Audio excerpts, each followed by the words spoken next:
Meu cordial boa tarde a todas e todos.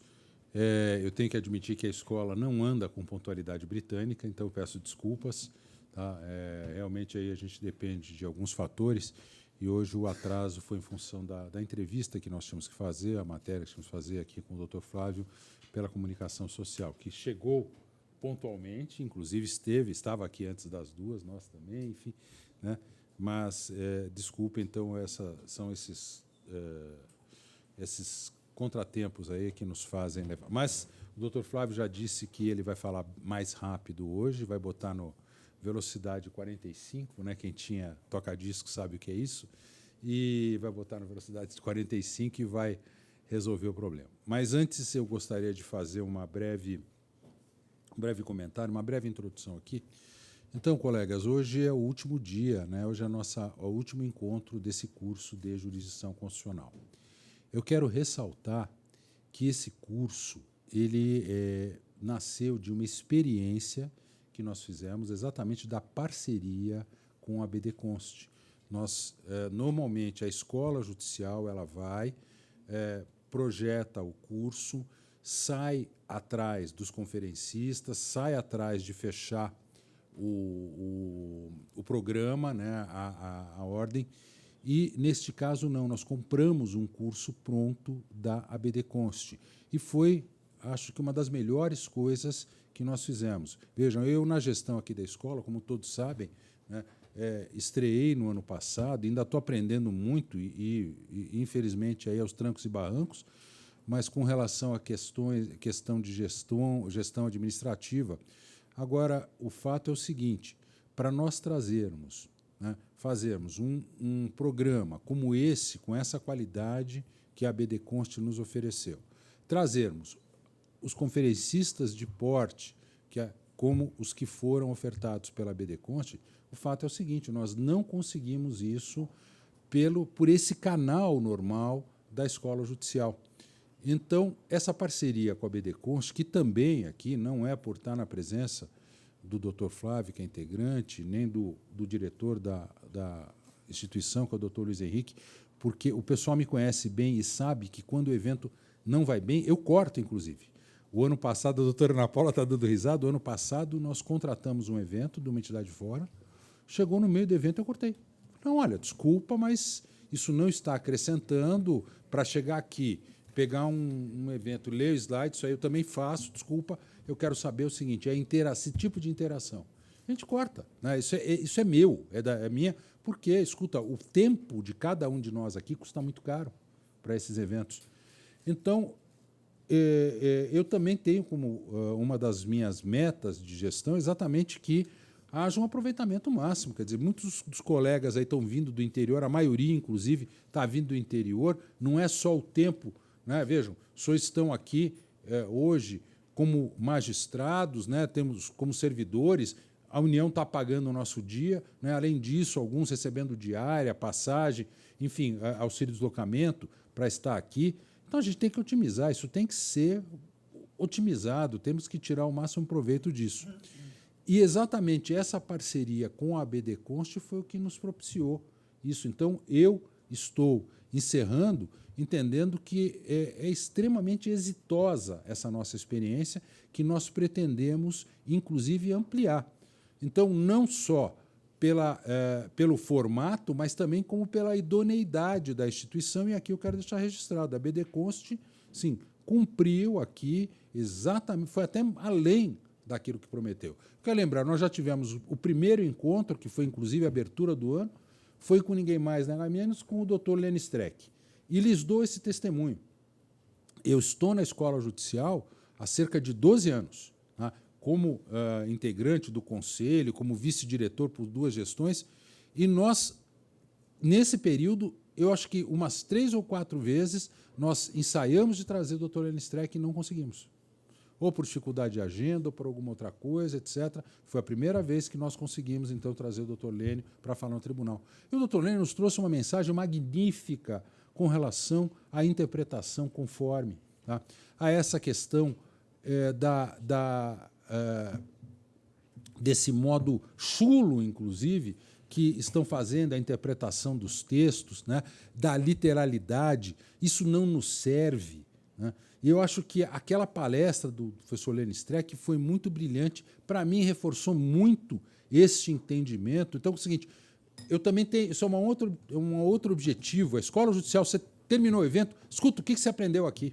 Como é que isso vai interferir na sua vida, no exercício da sua jurisdição, né? Como é que isso vai interferir na elaboração das suas decisões? É isso que eu gostaria que os senhores pensassem com relação a esse curso, né? Bom, o que a palestra do professor foi bonita, foi uma palestra cheia de citações, com frases de efeito, tá, mas o que isso me ajudou? E, na interpretação constitucional, eu digo que a palestra do professor Lênin foi basilar na minha vida. Também, a segunda palestra do professor Ingo Sarlet.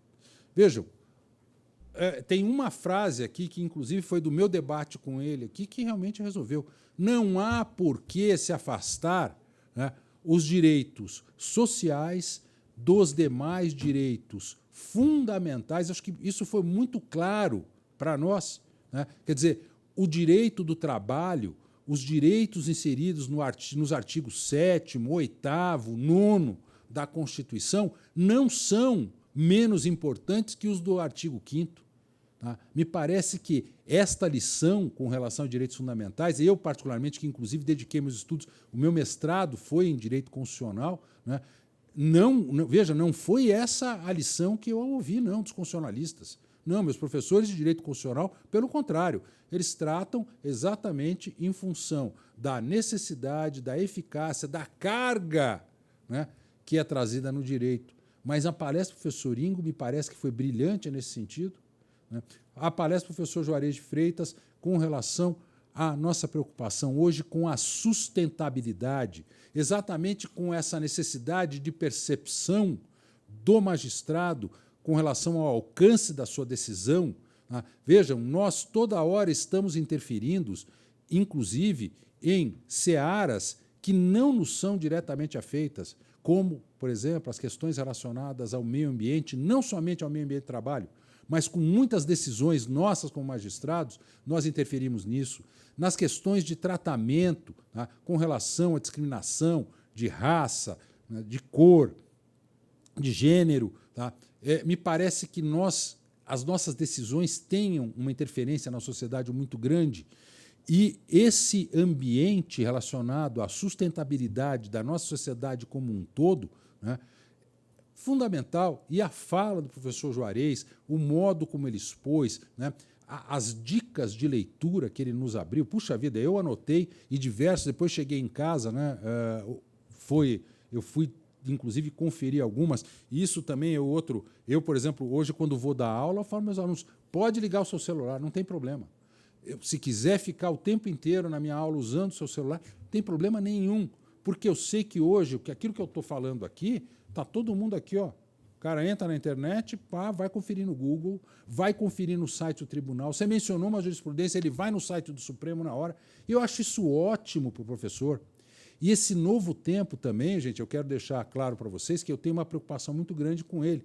E, se Deus quiser, daqui a um mês nós vamos estar inaugurando uma nova fase na Escola Judicial também com os ensinamentos de tecnologia. Tá? Então, nós... Provavelmente, dia 31, nós vamos só fechar essa data, mas já posso lhes antecipar, dia 31 de maio, nós estaremos fazendo o nosso primeiro encontro de alfabetização digital, né? Preparando aqui para os juízes e para os servidores. Escuta, como é que você lida com redes sociais? Quais são as redes? Por exemplo, eu participei de um evento agora no Tribunal Superior do Trabalho, inclusive presido uma comissão no Tribunal Superior do Trabalho relacionada a este assunto, participação de mídias, de juízes nas mídias sociais. Os senhores viram um pouco do resultado disso naquela pesquisa que alguns responderam e que foi divulgada, né? Mas veio uma técnica da ONU e trouxe algumas referências. 73% dos magistrados no mundo usam redes sociais para comunicação. E, ao contrário de nós aqui no Brasil, as redes mais utilizadas são o Pinterest, tá, e o Tumblr, tá, que nós aqui usamos. Eu, particularmente, estou inscrito nessas redes, uso muito pouco, mas são as redes mais usadas mundialmente. Quer dizer, se alguém quiser publicar um artigo, uma coisa que tem alcance hoje, inclusive de esfera internacional, não é mais Facebook, gente. Aliás, os meus filhos é que brincam comigo que Facebook é coisa de velho, né? Isso é impressionante. Também vou dizer para vocês que eu fiz essa experiência com meus filhos. A maioria dos colegas até conhece meus filhos, sabe? Eu tenho filha de 31, filha de 28, filho de 25, filho de 23 e tenho uma de 5 agora, Pitoquinha, né? Eu tenho filho para escolher. Eu mandei um e-mail, claro, para os 4 que acessam, dizendo o seguinte: quem responder esse e-mail vai ganhar R$50. Economizei R$200. Nenhum deles respondeu. Eu dei um prazo também de 15 dias. Um deles, gaiatão, chegou para mim há 3 meses atrás. Ô, pai! 3 meses depois. Ô, pai, cadê meus 50? Que 50, meu filho? Não, tinha que responder em 15 dias, pô, né? Porque assim, eles não usam mais. A comunicação não é mais por e-mail. Hoje, vejam, nós aqui somos obrigados a abrir o nosso e-mail e etc. Mas isso tudo eu estou dizendo para vocês o seguinte, que nós estamos na Escola Judicial antenados e procurando isso. Também vamos inaugurar uma nova fase, onde nós vamos introduzir mindfulness, tá? Com uma técnica realmente para melhorar a concentração, a nossa aprendizagem e até o nosso próprio bem-estar e gerenciamento de estresse. Essa é uma tendência mundial. Tá? Então, percebam que nós, na escola, estamos preocupados exatamente com o que tem. E dentro daqueles 3 eixos que eu elegi na minha gestão, conhecimento, aprimoramento de conhecimento técnico-científico, tecnologia e vida e bem-estar, tá? Eu posso dizer que estamos cumprindo isso. E esse curso aqui de hoje está mostrando isso. Nessa parte de aprimoramento profissional, essa oportunidade que nós estamos tendo, né? Vocês vejam, o professor Flávio, ele é mestre em Direito pela USP, ele é doutor em Direito pela Universidade Federal de Santa Catarina, ele é pós-doutor pela USP, ele é diretor da Escola Judiciária do Tribunal Superior Eleitoral, é professor adjunto de Direito Constitucional da graduação e da pós da PUC do Paraná e é fundador da BD Const. Além de ser advogado, né, ele tem um papel muito importante, ele é um dos conselheiros hoje com maior expressão na Ordem dos Advogados do Brasil, então ele possivelmente vai dar esse testemunho, mas já antecipo, logo após a reforma trabalhista, uma das pessoas mais ouvidas lá foi exatamente o Dr. Flávio Pansieri. E esse é o tipo de pessoa que nós estamos querendo trazer aqui para nós, não só pelo conhecimento técnico-científico, como pela maneira, que eu tenho certeza fácil que ele vai expor, mas também exatamente porque ele está entendendo exatamente o que está acontecendo no panorama nacional. Ele vai poder nos dizer aqui hoje, olha, como é que o Supremo está vendo diversas questões. Eu já, desde logo, provoco o Dr. Flávio, que eu estou aqui na mesa para provocar, eu me sinto com liberdade. O Dr. Flávio é meu amigo pessoal, e com ele assim, eu vou azucrinar o Dr. Flávio hoje aqui na mesa, já vou avisá-lo, né? Então, por exemplo, me parece que nós, colegas, vejam uma questão que eu já vou fazer uma provocação aqui do Dr. Flávio. Hoje, todos nós, todos os juízes, estamos preocupados com as nossas reclamações, né?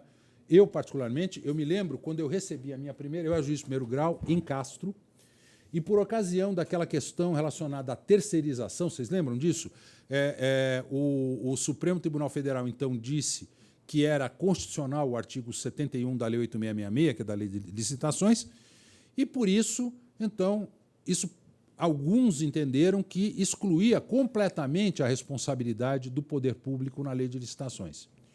E eu dizia, olha, né, tinha um voto lá no meio daquele, porque o nosso sistema ainda é hoje de voto seriado no Supremo, onde cada ministro vai lá e diz o seu voto, eles não fazem acórdão, eles fazem acórdãos para alguns tipos de matérias, o Supremo prolata acórdãos, mas no mais não, eles fazem o chamado voto lá seriating, né, que é o voto seriado, onde cada ministro diz lá. E o que aconteceu? Naquela ocasião, naquela situação, o ministro Peluso, então, falou o seguinte, mas se a administração não fizer a vigilância do contrato, então é possível a sua responsabilização. Bom, eu li aquele monte de votos, aquele monte e entendi que era assim. E continuei, na época, os municípios vizinhos ali de Rolândia, muitos faziam contratações irregulares, e aí eu continuei, falei assim, ó, tem problema, seguinte, tudo bem, fez licitação, terceirizou, era lista esse tipo de terceirização, mas não fez a devida fiscalização do contrato, culpa em vigilando, ou não colocou uma empresa sólida aí, culpa em elegendo, está aqui responsabilizada subsidiariamente a administração. Inclusive, mencionando a decisão do Supremo Tribunal Federal. Belo dia, recebo um comunicado da ministra Carmen Lúcia. Desembargador, doutor Cássio, na época não era desembargador, era juiz, doutor Cássio, né, a sua decisão está cassada por intermédio de uma reclamação. Dali a pouco, uma outra, do ministro Marco Aurélio. Tá? E eu falei, bom, que bom que eu fiquei conhecido por eles, né? Eles perceberam que eu existia, mas de um jeito extremamente ruim. E fiquei preocupadíssimo na época. Bom, e agora? Que eu já tomei 2 reclamações, o que vai acontecer com a minha carreira? Será que eu vou perder meu cargo? Né? Enfim, essa foi uma preocupação. Então, hoje, né, tenho certeza que o doutor Flávio vai falar sobre isso, sobre reclamação, sobre como está funcionando essa sistemática no Supremo Tribunal Federal, né? A inclinação do Supremo Tribunal Federal, principalmente nessas decisões. Outro dia eu reformei, propus reformar, e isso foi dizer que reformei, não porque eu não faço mais nada monocraticamente na minha vida, tudo é em colegiado, mas propus reformar e foi aceito, isso passou na segunda turma, decisão de um colega, no qual ele, pautado na decisão do Supremo Tribunal Federal, que permitia, então, a quitação geral, tá? Após a inclusão de uma cláusula numa convenção coletiva nesse sentido, então aquela decisão famosa do ministro, oh meu Deus do céu, agora não fugiu o nome dele, o Barroso, ministro Barroso, então, aquela decisão relacionada a isso, e alguns colegas estão decidindo assim, olha, se tem cláusula na convenção coletiva da categoria, tá, tem quitação geral automática. Mas, veja, no caso, não havia sequer PDV, tá, que autorizasse esse entendimento do colega. Então, nós, inclusive eu, hoje tenho uma visão muito diferente como magistrado, exatamente porque eu vejo decisões dos senhores e das senhoras do Estado inteiro, né, e realmente nós temos hoje uma outra percepção com relação até à própria formação do direito, porque enquanto nós estamos no primeiro grau, o que a gente enxerga é o nosso umbigo, é a nossa vara, né? No máximo é a vara do colega do lado, quando nós estamos enxergando, quando nós estamos dividindo, né, espaço com alguém, né? É o máximo que a gente consegue ver a unidade do colega do lado, né? Mas quando você vem para o tribunal e começa a ver como um todo, e aí você começa a ver a disparidade de decisões, e aí você percebe a necessidade da uniformização de jurisprudência. E é isso também com relação ao grau de vinculação. Eu tenho, doutor Flávio, uma outra dúvida muito grande. Veja, temos uma decisão do Supremo Tribunal Federal muito recente com relação à terceirização, cujo acórdão foi publicado agora, né? Veja, nós tivemos a decisão, se eu não me engano, em agosto do ano passado, mas o acórdão foi publicado somente em fevereiro. E esse veio em forma de acórdão, também me chamou a atenção, porque em função da medida que foi adotada. E aí, bom, então é o seguinte, liberou geral terceirização? Pode terceirizar em qualquer situação?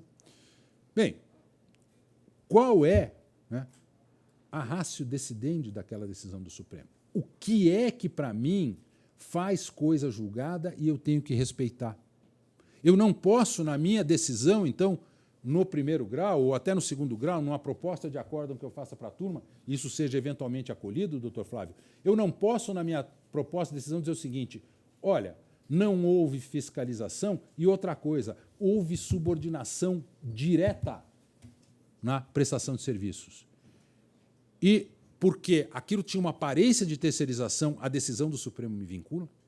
Doutor Flávio, são algumas das questões que eu espero que sejam tratadas aqui hoje, e eu estou falando tudo isso também, é meio combinado, né, gente? É claro que eu já encomendei para ele. Não pense que eu estou chegando, vou pegar, nem faria isso com um amigo, né, lançar questões com essa profundidade, com esse grau, para que um amigo, né, que não tivesse oportunidade de prepará-las adrede, então não tivesse alcance disso. Então, Flávio, olha, mais uma vez, eu quero agradecer a BD Const, né, dizer que nós temos certeza que esse encerramento de hoje vai ser com chave de ouro, dizer que a BD Const é parceira, também alertar que nós estamos preparando uma pós-graduação, um curso de especialização em administração judiciária, depois dessa experiência exitosa com a BD Const, tá? Já fica, isso nós devemos abrir aí para começar a funcionar aí a partir de metade do ano.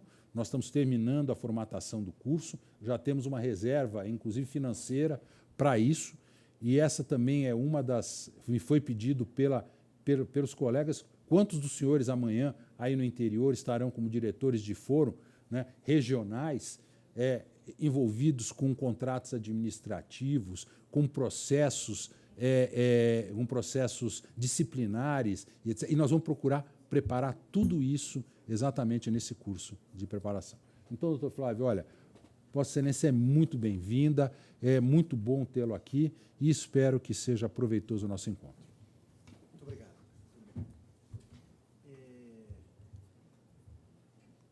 Deixa eu pegar aquele microfone sem fio lá.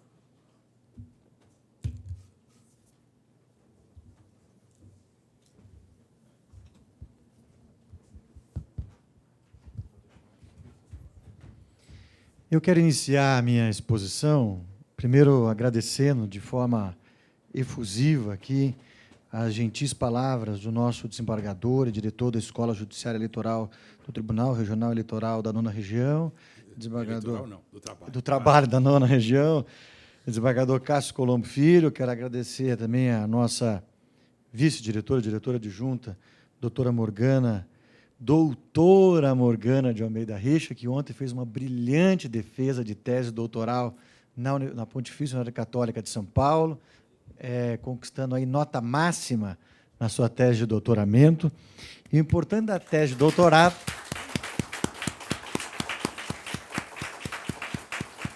O importante da tese de doutorado, que foram as perguntas que eu fiz a ela, porque determinou, ela falou assim, eu achei que você gostava de mim, né? O fato, nas teses de doutorado, nós não precisamos convencer os outros sobre o que nós queremos, nós precisamos convencer que nós temos uma tese. A doutora Morgana tinha uma tese, efetivamente, que eu concordo em grande parte, mas ela defendeu de forma brilhante, após uma dura arguição que sofreu, até porque defesa de tese de doutorado não é para ser agradável para ninguém, né? Não é recomendável levar familiares, amigos, porque eles não entenderão o que vai acontecer lá. Mas eu, mais do que isso, quero dizer que é um prazer para mim voltar ao TRT. Nos últimos anos tem se tornado uma constante a minha participação aqui, pelo gentil convite dos amigos. Imagino que talvez tenha trazido em alguns momentos algumas luzes, porque senão não seria novamente convidado, ou pela energia do nosso diretor seria vetado, né, efetivamente. Isso que, de alguma forma, me preocupa, porque imaginei hoje aqui que estaríamos numa pequena sala, eu daria uma aula... organizada metodologicamente, com uma aula, logicamente com temas mais profundos, mas com uma aula na graduação. Não vim aqui hoje para citar apenas poetas. Vim aqui, talvez, para tentar construir com os senhores um pouco da racionalidade da jurisdição constitucional, especificamente alguns elementos do controle de constitucionalidade no Brasil, e trazermos, logicamente, alguns enfrentamentos indispensáveis, seja quanto às ADIs propostas quanto à reforma trabalhista, quanto aos temas de reclamação, precedentes obrigatórios, terceirização, contribuição sindical, sucumbência, mas também sobre todos os pontos que me parecem que são nevrálgicos na atividade jurisdicional dos senhores, no que toca ao controle de constitucionalidade. Na maior parte das vezes, Cássio, eu acabo observando que o controle de constitucionalidade é algo que quase passa ao largo daquilo que nós pretendemos compreender. E eu, de forma absolutamente didática, respeitando aqui a sugestão já do nosso diretor, tentarei construir aqui um raciocínio com os senhores para que isso ocorra. Vou pedir até para que eu vou sair de trás da bancada aqui, porque pretendo que a aula seja uma aula participativa, efetivamente. Eu não vim para dar uma aula, uma palestra, né? Eu vim para dar uma aula onde vocês, efetivamente, querem que participem o tempo inteiro dessa exposição. Quando nós falamos em... Vocês tiveram já uma aula com o professor Lênio Streck, que fez uma análise, uma reflexão sobre teoria da norma, teoria da decisão e uma série de críticas a um voluntarismo jurisdicional presente hoje no Brasil. Eu aqui não retomarei todas as temáticas apresentadas pelo professor Lênio Streck, mas quero dizer que concordo com ele em gênero, número e grau, numa série de temas. Em especial, nesta ideia de que alguns em nosso país imaginam que a jurisdição constitucional é um instrumento para que eu faça do Estado aquilo que eu acho melhor fazer. Esquecem essas pessoas que amanhã nós teremos outros ministros. Especificamente agora, mais 8 anos de mandato, teremos 6 novos. escolhidos pelo novo presidente. Que certamente, se a técnica de decisão é essa, eu posso dizer qualquer coisa de qualquer coisa a qualquer hora, esses dirão qualquer coisa daqui a algum tempo. É quase um enfrentamento importante, o professor Lênin não quis citar isso na palestra dele, mas tem um tema interessante, que é esse tema que está no Supremo agora, sobre a homofobia, sobre a possibilidade da jurisdição constitucional estabelecer um novo tipo penal por interpretação. Não estou aqui me referindo ao tema em si, mas escrevemos um artigo conjuntos, eu, Lênio, Ingo, Clemerson e Jacinto, em 2014, dizendo que o parecer da Procuradoria-Geral da República era absurdo, porque pretendia, a partir de decisão judicial, criar um novo tipo penal. Logicamente que as redes sociais não estão ao nosso lado, mas eu não me preocupo com os juristas de 120 caracteres e 5 com a democracia. Perceba que essa técnica de decisão, lá que será determinada agora no julgamento, será 11-0, porque ninguém tem coragem de enfrentar a Globo no domingo. 11-0, alguns por convicção, outros porque não querem enfrentar a Globo no domingo. 11-0. Se o Supremo, então, pode estabelecer uma nova hipótese de interpretação, um novo tipo penal por interpretação constitucional, se os senhores magistrados podem estabelecer novas hipóteses restritivas de direitos para além do que a lei determina, será possível também, então, que, em outro determinado momento, por um valor que a Corte Constitucional entender que seja muito importante, ele criar novos tipos penais. Não, mas é que... Não é para esse. Ou é para esse ou é para todos. É para todos. Se o Supremo pode interpretar para criar um novo tipo penal, por que não? Daqui a pouco, daqui a uns 10 anos ou 5 anos, o Supremo, com uma composição, na sua maioria esmagadora, conservadora, o Supremo, por exemplo, não dizer que é crime, a partir da indignidade humana, a sodomia. E criminalizar a homossexualidade.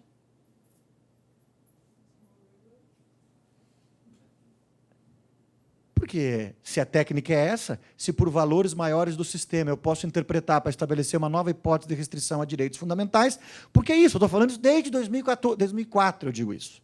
Desde que o Supremo Tribunal Federal declarou inconstitucional, ou melhor, declarou constitucional a resolução 07 do CNJ, que criou novas hipóteses, ou melhor, que criou a hipótese de vedação de nepotismo para a magistratura brasileira.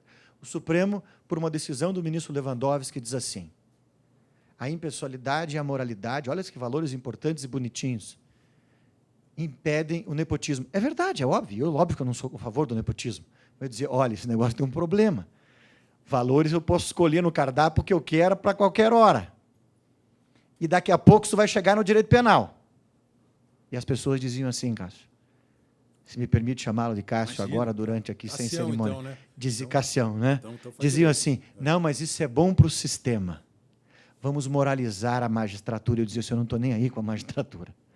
O meu problema é o método de decisão. E aí o Supremo diz assim, não, mas há uma capacidade normativa primária do CNJ. Sim, se a Constituição não dissesse o contrário. Porque logo no próximo inciso a Constituição diz assim, todos os empregos e cargos públicos são acessíveis a todos os brasileiros, salvo nos casos previstos em lei. Desculpe, ato normativo do CNJ não é primário para estabelecer hipóteses de restrições que irão além do Poder Judiciário. Porque se fosse só uma organização administrativa do Judiciário, se fosse política de Estado, política para os tribunais, estou de acordo, porque está dentro de uma atribuição específica. Mas quando eu estabeleço quais são as hipóteses de nepotismo, eu estou atingindo o teu sobrinho lá, que pode nem gostar de ti. Eu dou o maior exemplo aqui no Paraná, o nosso grande professor de direito comercial, Fábio Tokars, um dos maiores juristas nessa área no Brasil, já era servidor antes, já era cargo comissionado no TJ. Muito antes do seu irmão passar no concurso, e fizeram ele sair do tribunal. O tribunal perdeu um dos maiores juristas nesse tema, o TJ Paraná, porque foi aplicado esta hipótese. E o Supremo lá disse, não, mas aqui é um valor maior. Lembre-se, sempre existiu um valor maior nas rupturas democráticas. Ato seguinte vem, o Supremo Tribunal Federal interpreta, a partir do mandado de segurança, que criava as hipóteses, que dizia que os candidatos deviam ter fidelidade partidária, o Supremo Tribunal Federal, então, do mandado de segurança, determina que o Tribunal Superior Eleitoral edite uma resolução a partir do Código Eleitoral, que é anterior à Constituição, que diz, cabe ao Tribunal Superior Eleitoral regulamentar as eleições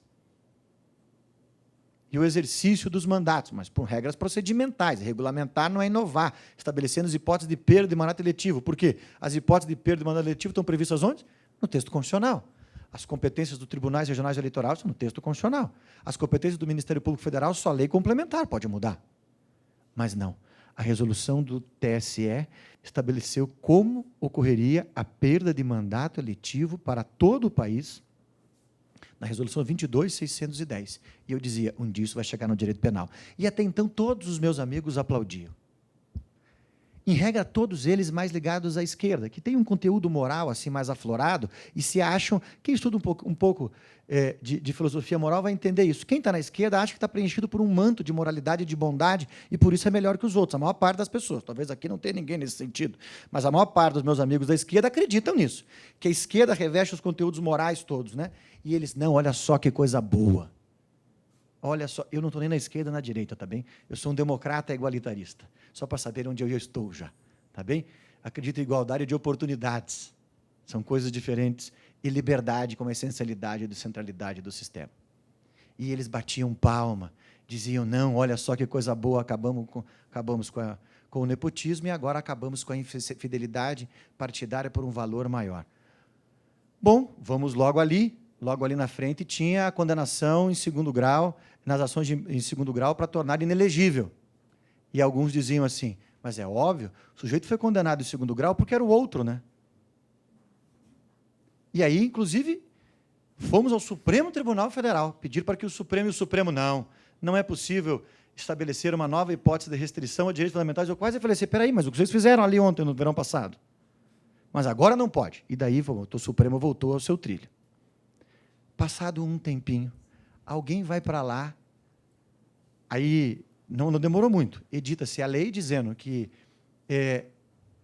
estava inelegível a partir da decisão em segundo grau. Bom, agora, então, o Parlamento fez. Maravilha, está certo, é isso mesmo.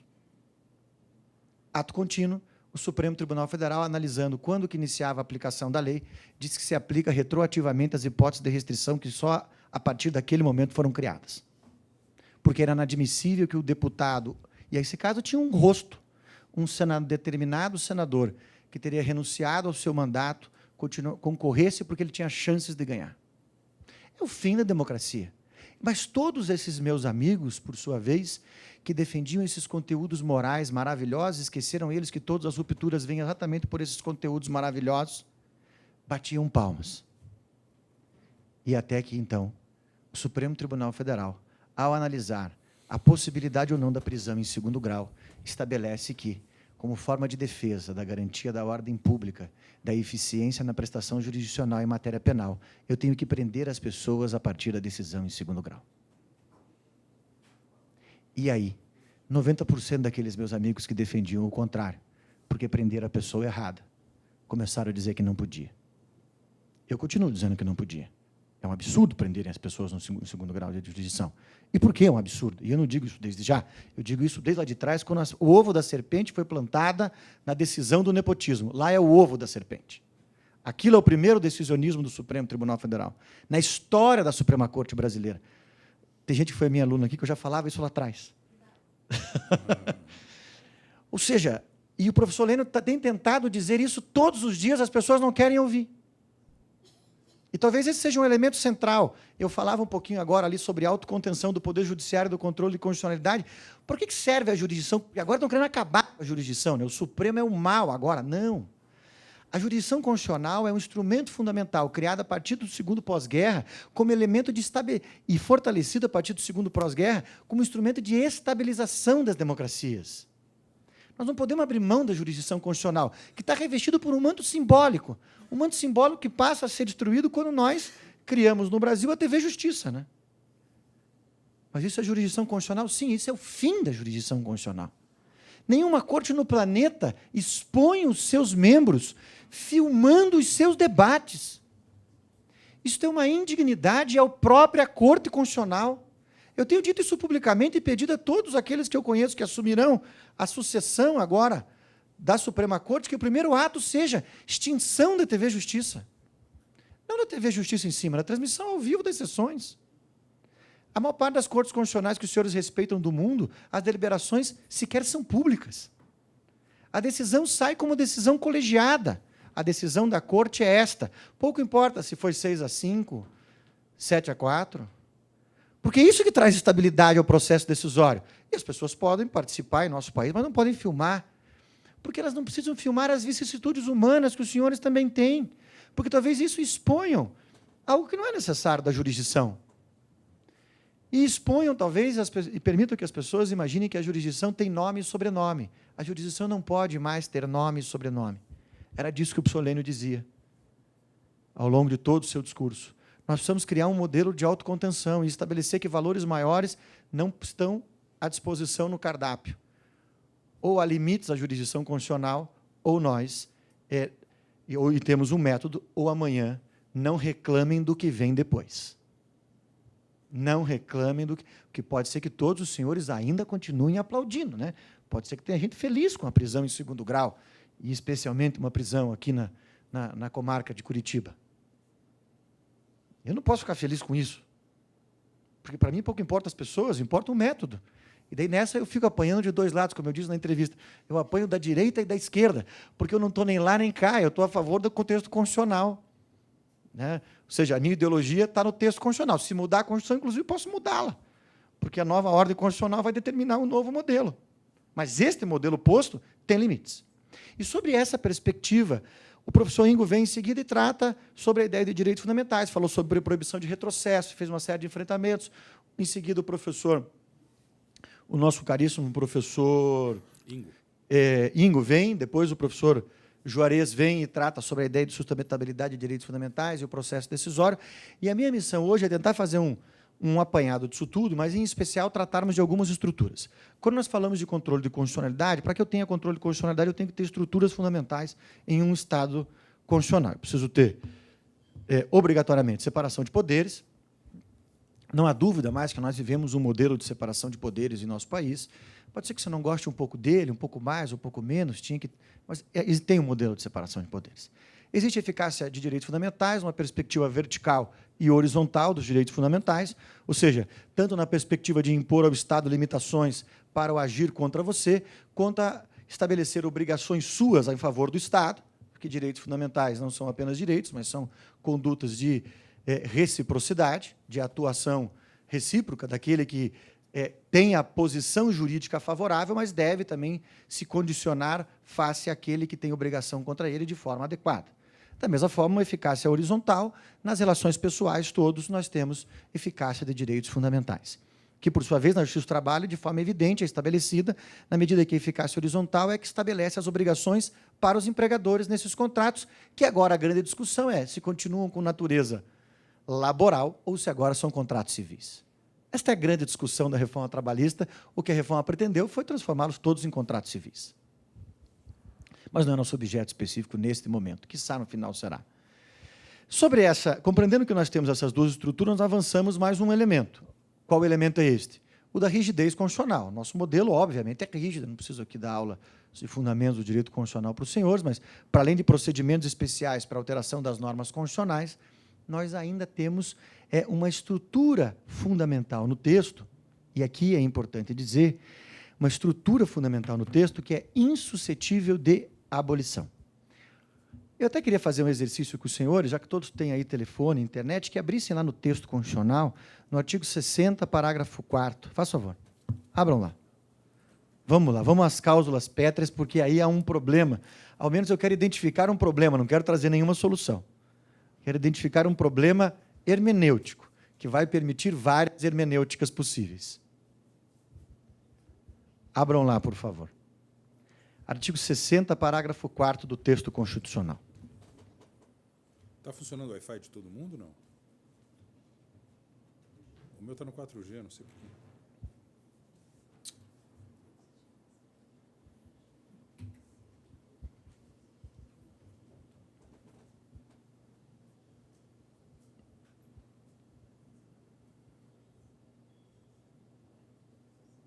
Conseguiu? Muito bem. O que está escrito? Vamos lá. Diz lá. É vedada a deliberação de emenda constitucional tendente a abolir. Inciso 1. Os direitos... A forma federativa de Estado. Inciso 2. O voto secreto, universal e periódico. Vamos lá. A forma federativa do Estado está ligado com o quê? A representatividade, a existência de representatividade das unidades federativas ou a este modelo estanque que nós temos hoje, de deputados proporcionais e senadores igualmente para todos os estados?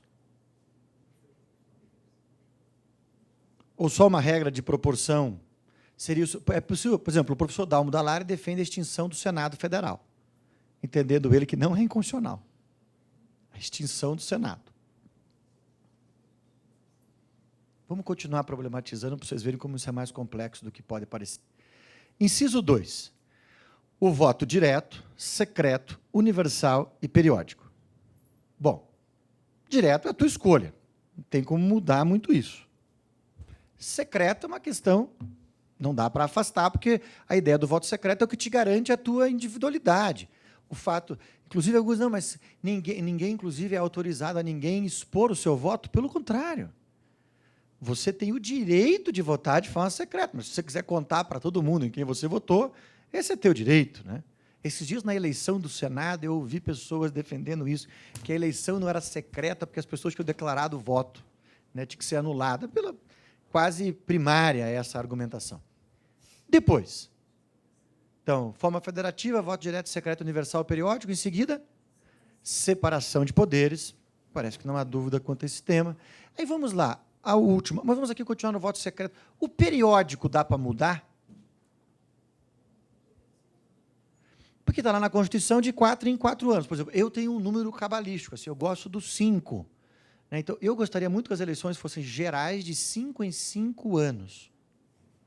Tem uma proposta de reforma política eleitoral da BD Const, inclusive, que propõe que todas as eleições sejam gerais de 5 em 5 anos, mandatos para o cargo no parlamento, ninguém poderia exercer mais do que 3 mandatos na vida, e para o executivo vedada a reeleição. E com o senador também, com tudo de 5 em 5 anos. Isso é uma proposta que a BD Const, inclusive, apresentou há muitos anos atrás, quando eu ainda era... 8, 9 anos atrás, quando eu ainda era presidente da BDCon, nós apresentamos no Congresso Nacional, lógico, deve estar em alguma gaveta, em algum arquivo lá que eles mandaram arquivar, não conseguimos o número mínimo de assinaturas na PEC, lógico, que ninguém ia assinar isso, por que será, né? E arquivado foi. Mas seria um número, poderia aumentar para 5? Continuaria periódico, né? Então não é imutabilidade, é só tendente a abolir. Para 6...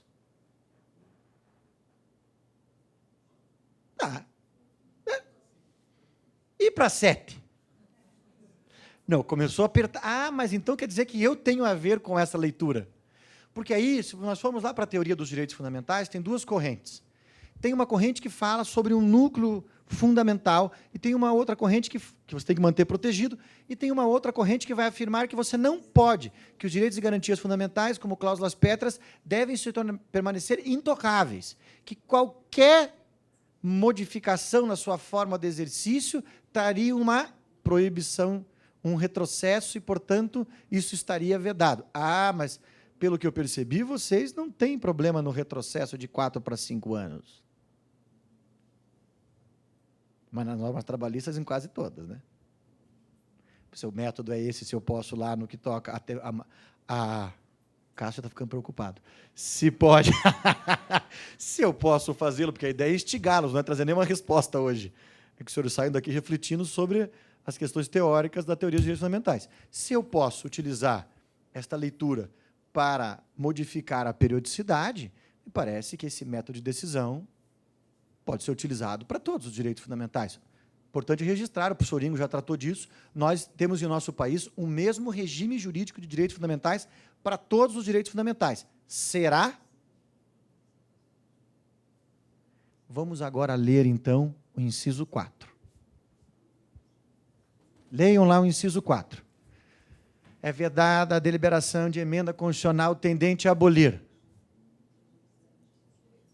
os direitos e garantias individuais. Agora vamos fazer um exercício hermenêutico literal, tá? Não é, a resposta não é essa, mas é literalidade.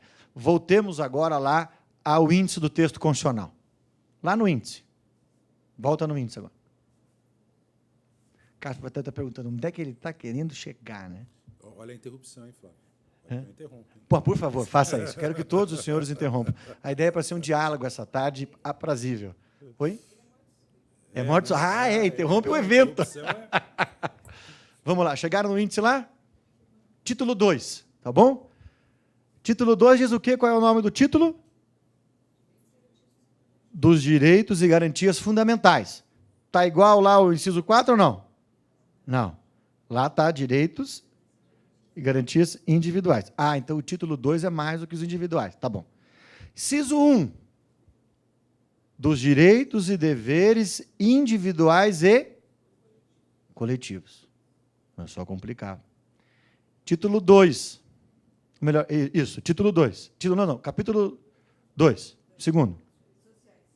Dos direitos sociais. 3. 4. Dos direitos políticos. E 5. Dos partidos políticos. Aonde estão os direitos e garantias individuais?